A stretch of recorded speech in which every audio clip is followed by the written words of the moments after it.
Then, Beaver tried to duplicate the blood spatter by mimicking a beating death. Dressed in clothes similar to those worn by Michael Peterson, he placed the goat's blood on a sponge, then struck it with a blowpoke. He found the action produced blood spatter very similar to the patterns found in the home and on the clothing. Careful forensic analysis of the blood stains on the clothing, the walls, on everyone's clothing that was involved, showed that this was not a fall, that in fact the individual had been beaten severely over a period of time in different positions and by the individual that told us that it was an accident. During a 2-month trial in 2003, District Attorney Jim Harden explained to a jury what the evidence showed happened that night. It was very clear that he was attempting to engage in extramarital affairs.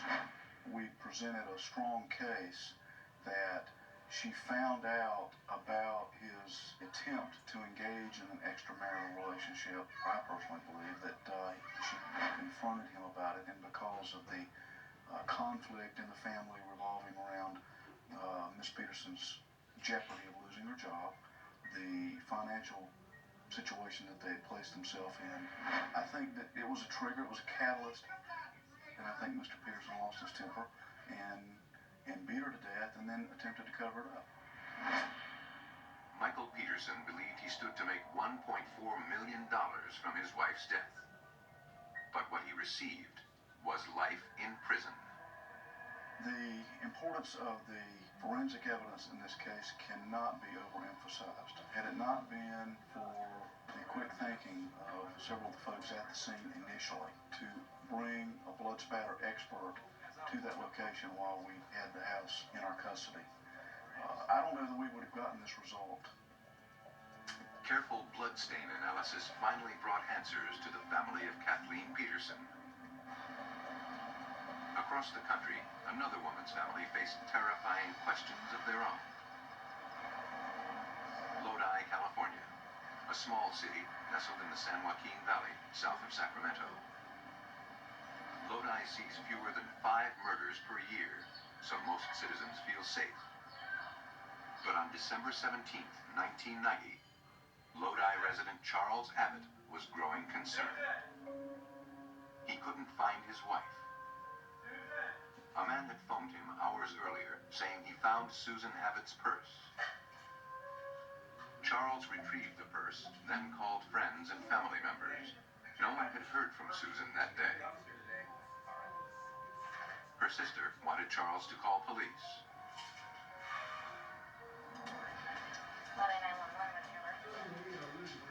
The 911 operator took down the relevant information and dispatched a patrol officer to the Abbott house.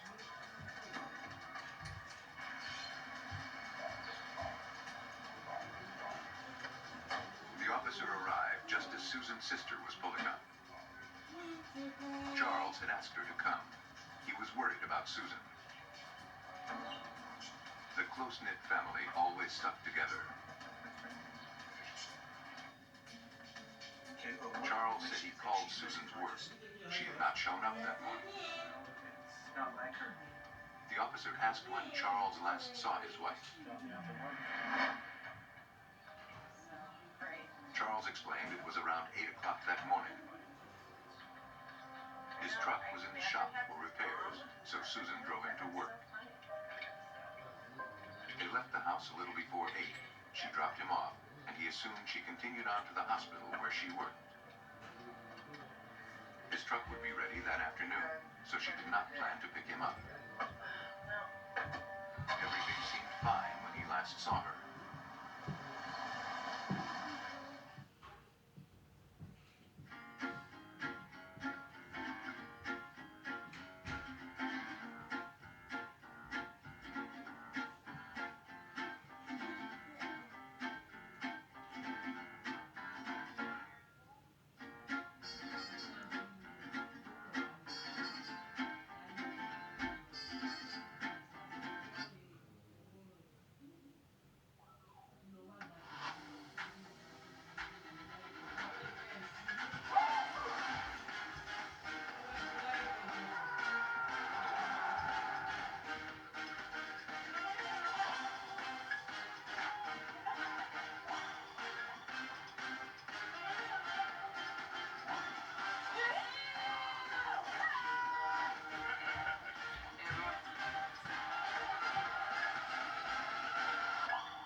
Charles said when he came home that afternoon, he got the call from the man who found Susan's purse.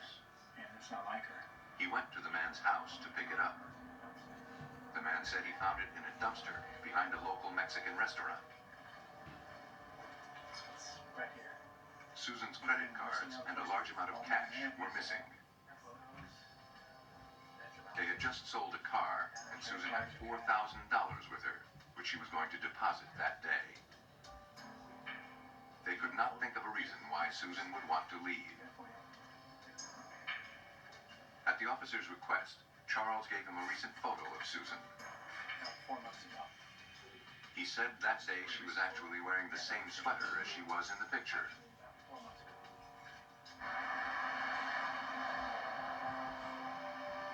By the next morning, there was still no word from Susan Abbott.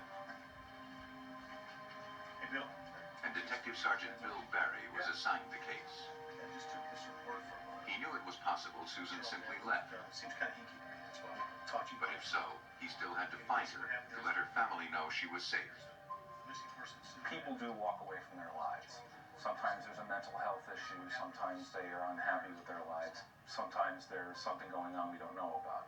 But what you hope for is that you're going to find them okay. Sergeant Barry began a routine missing persons investigation. We gather basic information about someone who's missing. Their physical description, height, weight, date of birth. The car that the missing person may have been last seen in or was associated with. We immediately get a bulletin out to law enforcement agencies in the area, along with our officers who are on the street. To follow up on the purse, an officer went to interview the man who reportedly found it.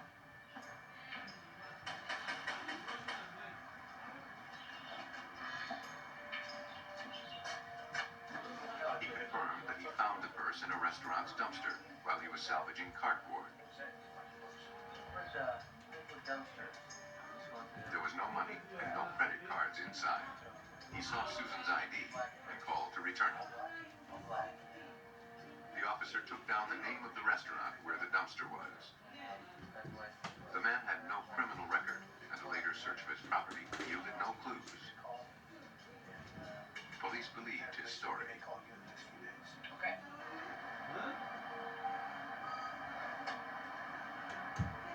The dumpster was impounded, and Sergeant Barry and other officers began showing the missing woman's photo around the strip mall near the Mexican restaurant.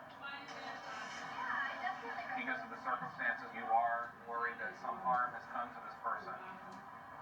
You want to do your best to try to locate them, get them recovered, get them back with people who love them.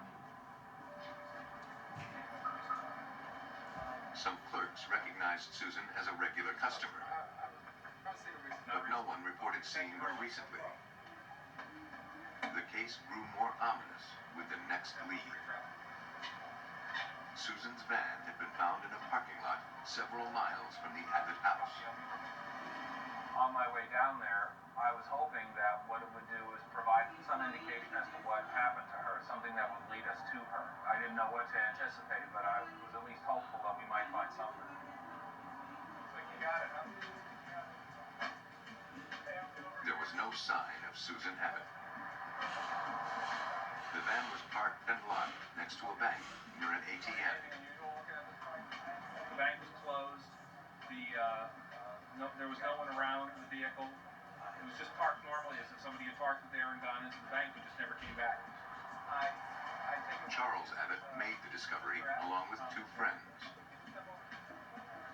They told me that they had gone out driving around after making the initial report to the officer to try to locate Susan's car.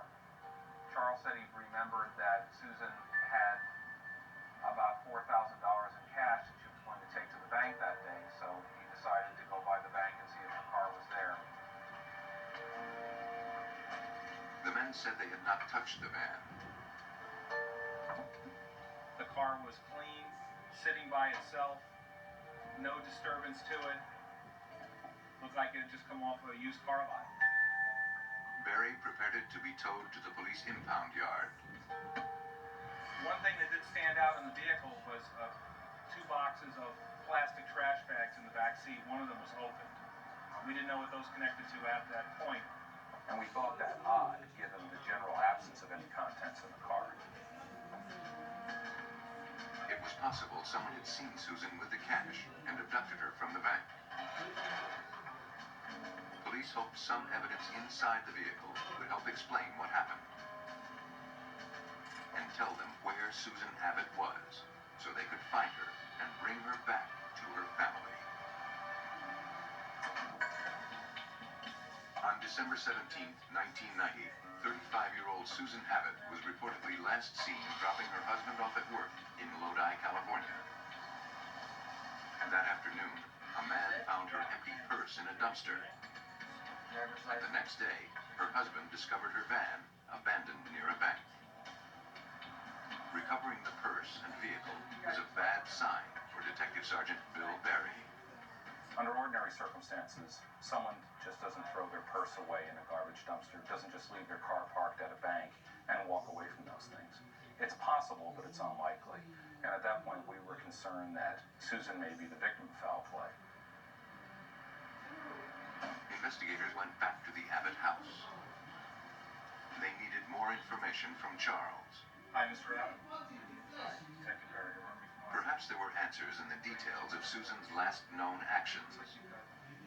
Someplace where we can sit. Charles told the detective about the money Susan had with her.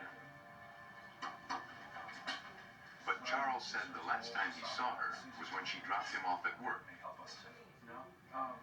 He did not think anyone else knew about the money and could not think of anyone who would want to harm Susan.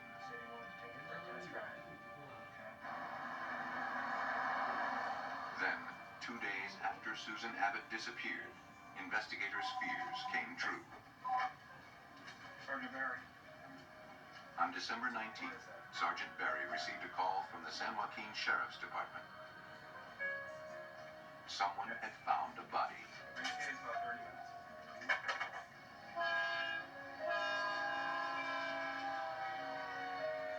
Lodi detectives responded to a railroad trestle in rural San Joaquin County, 20 miles outside of Lodi. The initial clothing description matched what Susan was wearing. When we arrived here, we were briefed by the detectives from the San Joaquin County Sheriff's Department. They had taken photographs of her face. We compared those to the photograph that had been given us by Charles, and it was obvious that this was one and the same person. A man dumping some tires had found her. He had not seen anyone around. With no witnesses, they had to read the scene for clues. The victim, Susan Abbott, was laying on her back at the bottom of this railroad trestle. Her arms were folded up slightly, her legs were slightly bent, so it indicated that she'd been in a confined space when she went into rigor. She had a head injury that appeared to be a gunshot wound, but there was little blood, itself a clue for Lodi homicide detective Stephen Price. Considering the injury, the clothing was very clean. Her body, facial area appeared to be very clean. If she had been murdered at this scene, there would have been a lot of blood that would be consistent with the type of injury.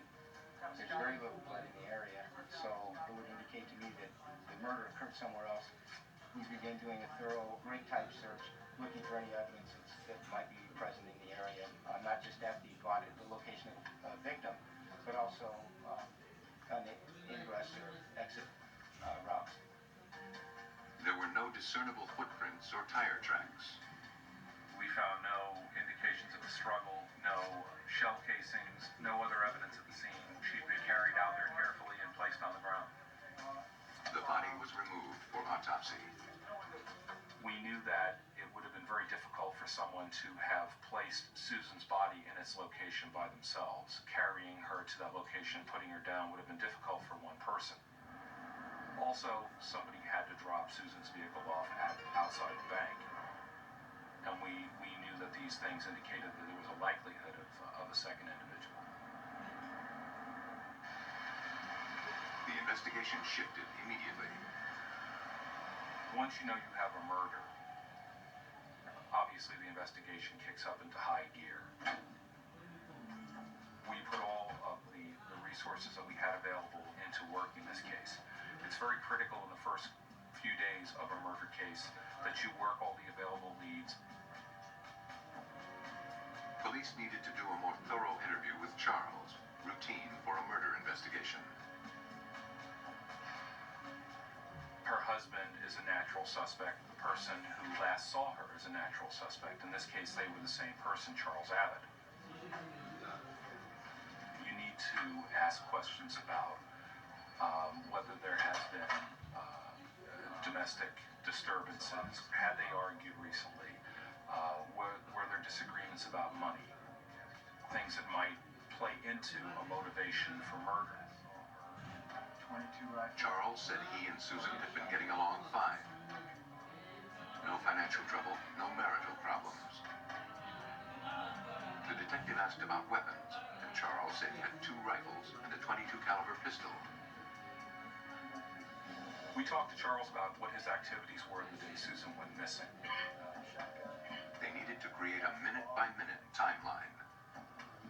She had dropped them off at the storage unit where he operated his electrician business. He went into his storage unit, arranged some materials that he was going to use during the day, and then walked to an auto body shop where his truck was being repaired. He learned his truck would not be ready for several hours. He rented a car, and then he went about doing some of his jobs. Then ultimately he brought the rental car back to the rental car company, dropped it off, and was taken back over to the auto body shop where he picked up his truck. From there he went home. The detectives noted the time and place of each step. ATCO is building a better world through modular solutions, delivering with innovation, speed, precision, consistency, and quality. If you're looking for a way to build the Canada of tomorrow, today, think ATCO. 2 experts, 1 promise. Relief from dry and itchy skin with complete repair lotion for up to 7 times more moisture. And eczema relief cream for long-lasting itch relief. Clinically proven from Eucerin, the dry skin experts.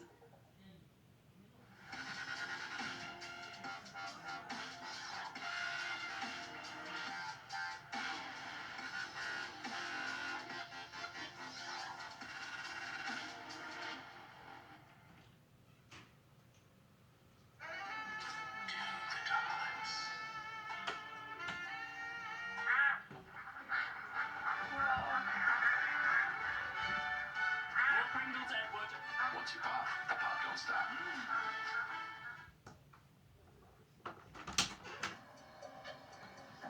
While the interview continued, the autopsy began.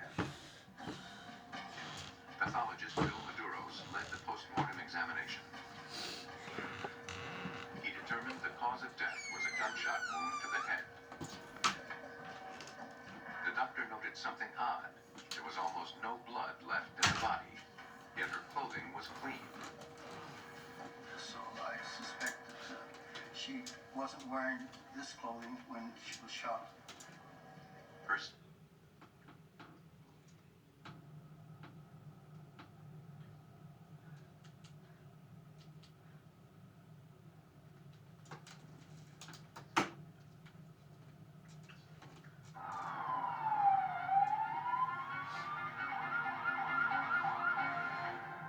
National Guardsman is shot while he sleeps. Investigators believe it's an accident at first. A newlywed almost becomes a widow as her husband lingers near death. As doctors race to save him, detectives suspect someone was trying to kill him with kindness. Investigating a businessman's murder on a country road, detectives find themselves enmeshed in a tangle of lies and few real clues. In search of answers, they hit the library.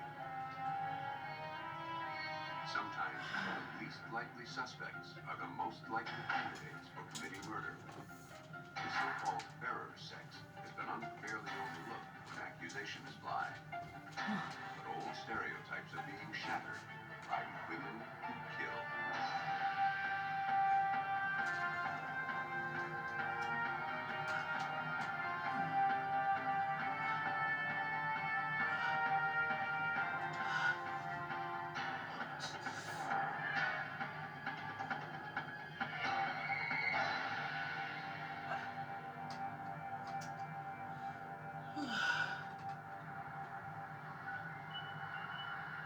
Right now in the United States, more than 3,000 criminals sit on death row for murder. Only 42 of them are women. It's easy to assume that women aren't as inclined to lethal violence. But maybe women are simply better at getting away with it, shielded by our wrong assumptions about what constitutes a killer. But once the manicured finger of suspicion points to them, it's up to forensic investigators to prove their guilt.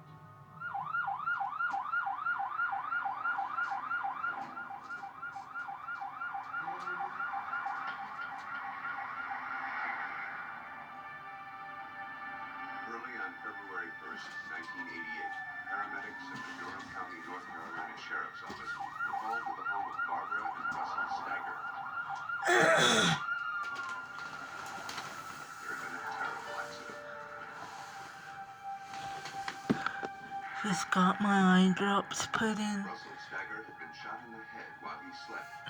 so I'm trying to. Caliber semi-automatic pistol and a spent shell casing lay next to him on the bed. Nadia, put them in for me. Barbara Stagger explained what happened. Groggy with sleep, she had accidentally fumbled with a gun used for protecting their home against burglars. She had brushed the trigger. The pistol had fired. My medication. Russell Stagger was still alive. So